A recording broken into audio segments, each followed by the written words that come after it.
భూ హక్కుల చట్టం ముసాయిదాపై జరుగుతున్నటువంటి అవగాహన సదస్సు కార్యక్రమంలో పాల్గొన్నారు సింగిరెడ్డి హరివర్ధన్ రెడ్డి. తెలంగాణ భూ హక్కుల రికార్డు చట్టం ముసాయిదా 2024పై మేడ్చల్ మల్కాజ్గిరి జిల్లా కలెక్టర్ అధ్యక్షతన జిల్లా కలెక్టర్ కార్యాలయంలో చర్చా కార్యక్రమాన్ని నిర్వహించారు. ఈ కార్యక్రమంలో అభిప్రాయ సేకరణను చేపట్టారు. ఈ చర్చా కార్యక్రమంలో మేడ్చల్ మల్కాజ్గిరి జిల్లా కాంగ్రెస్ పార్టీ అధ్యక్షులు టీపీసీసీ సీనియర్ అధికార ప్రతినిధి సింగిరెడ్డి హరివర్ధన్ రెడ్డి పాల్గొని తన అభిప్రాయాలను తెలిపారు. భూ హక్కుల రికార్డు చట్టం పటిష్టంగా అమలు చేయడం, తద్వారా ప్రభుత్వం పట్ల ప్రజలలో నమ్మకం పెంపొందించడంపై అధికారులకు తన సూచనలను సలహాలను ఇచ్చారు.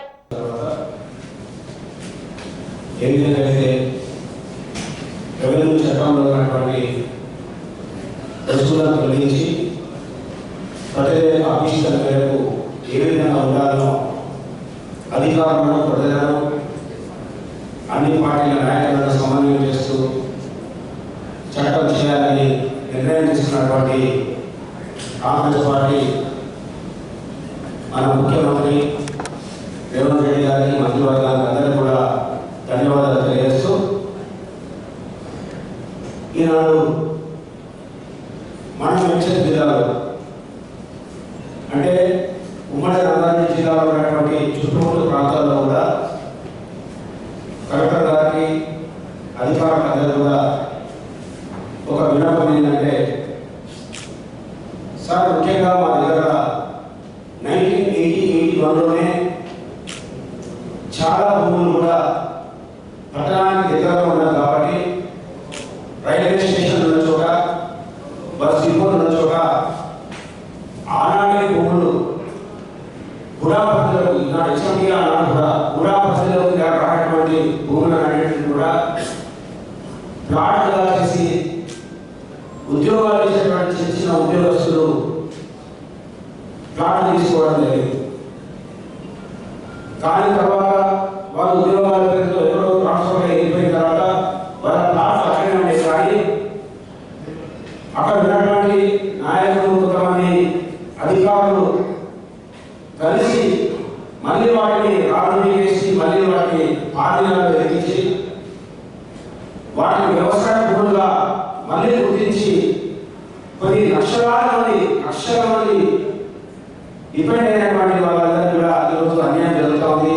దాన్ని ఈ యొక్క చట్టంలో కూడా చేర్చి లక్షల మందికి న్యాయం చేయాల్సిందిగా, మామూలు ఉద్యోగస్తులు వాళ్ళు ముసలు అయిపోయారు, వాళ్ళ పిల్లలు కూడా చాలా ఇబ్బందులు పడుతున్నారు, వాళ్ళకు న్యాయం చేయాలని నేను నిధులు కోరుతా ఉన్నాను.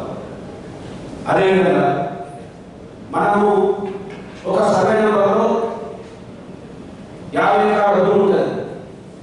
50 ఎకరాల భూమి ఉంటే ఆ భూమికి సంబంధించినటువంటి ఒక 2 ఎకరాలతో కోర్టుకు పోయి ఒక స్టేటస్లో స్టేరాడు తీసుకొచ్చి ఆ 50 మందికి కూడా ఇబ్బందులు కలిసినటువంటి పరిస్థితి ఏర్పడుతుంది. కోర్టు మంచిది పోయే సర్వే నెంబర్ స్టేరాడు ఇచ్చేస్తారు. ఈనాడు చాలా మంది ఇల్లు కట్టినటువంటి వాళ్ళు కూడా చాలా మందికి వాళ్ళ పిల్లలకు విదేశాలు వెళ్తే లోన్ తీసుకోవాలని కూడా అది ఆ స్టేరాడు కనిపించి వాళ్ళకి ఎలాంటి ఉపయోగం లేనటువంటి పరిస్థితి ఏర్పడింది.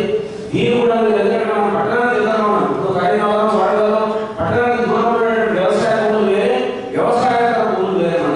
మన దగ్గర చాలా పట్టణ ప్రాంతం కాబట్టి చాలా మంది ఇబ్బందులు పడుతూ ఉన్నారు. అదేవిధంగా సర్వే వలన ఒక రైతు అప్లై చేసుకుంటాడు, ఆయన పాస్బుక్ ఉంటుంది, పట్టా ప్రకారం ఆయన ఉంటుంది.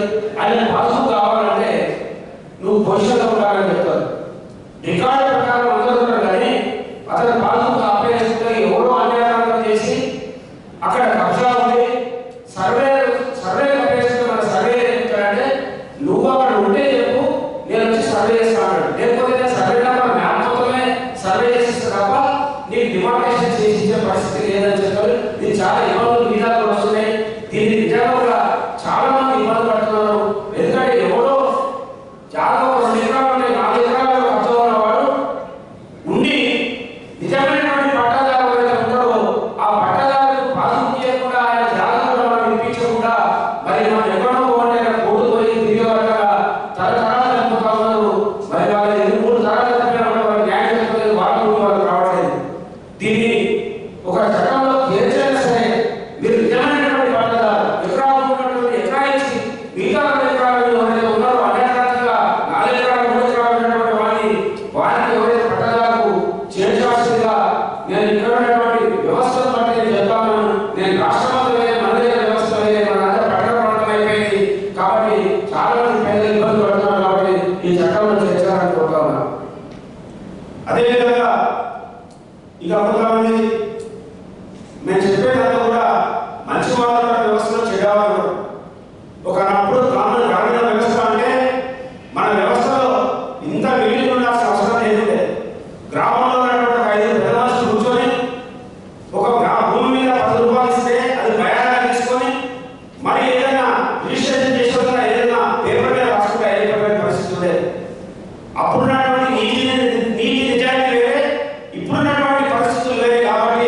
మనం ఈ వ్యవస్థను ఏర్పాటు చేసుకోవడం జరిగింది.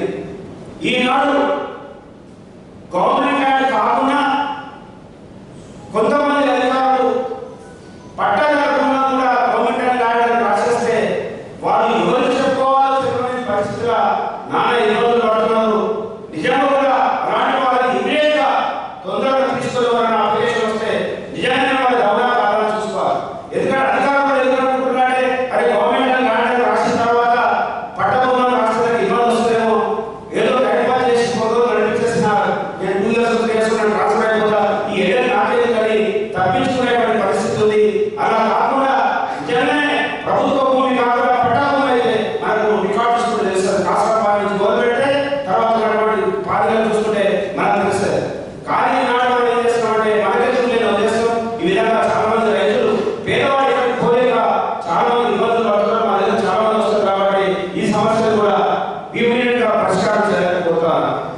ఇంకోటి మన చట్టాల్లో ఉన్నటువంటి వ్యవస్థ ఏ విధంగా వాడుతుందంటే నేను ముందు ఒక ల్యాండ్ కొనుక్కుంటే అచ్చయ్య అనే పేరు ఉంది, మరి ఇంకొకరికేమో అబ్బాయి అనే పేరు ఉంది. అబ్బాయి అచ్చయ్య ఉందని అబ్బాయి అనే పేరు మీద పాస్ వచ్చాయి. ఏంటంటే ఆనే చేసేది ఇలా చేసేది వాడు ఎక్కడ వాళ్ళు నిజమైనటువంటి ఓనర్ పక్కకు పెట్టి పేరు ఒకటిగా మాట్లాడే పేరు తప్పు రాస్తే తండ్రి గారు ఒకటైనా మాట్లాడే వాడు ఎక్కడ పోవాలని చెప్పుకోలేని పరిస్థితి.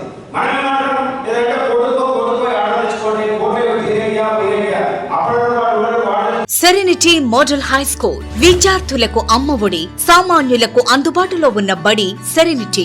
మేడ్చల్ జిల్లాలో మేటిగా నిలిచి సాటిలేని ఫలితాలను సాధిస్తున్న #1 స్కూల్ సెరెనిటీ. మా ప్రత్యేకతలు ప్రతి విద్యార్థి పట్ల వ్యక్తిగత శ్రద్ధ, activity based learning and digital classrooms, computer lab, 100% ఫలితాలు, sports and cultural activities, yoga, abacus మరియు Vedic maths education. Please visit Serenity Model High School, Nagaram. Admissions are in progress.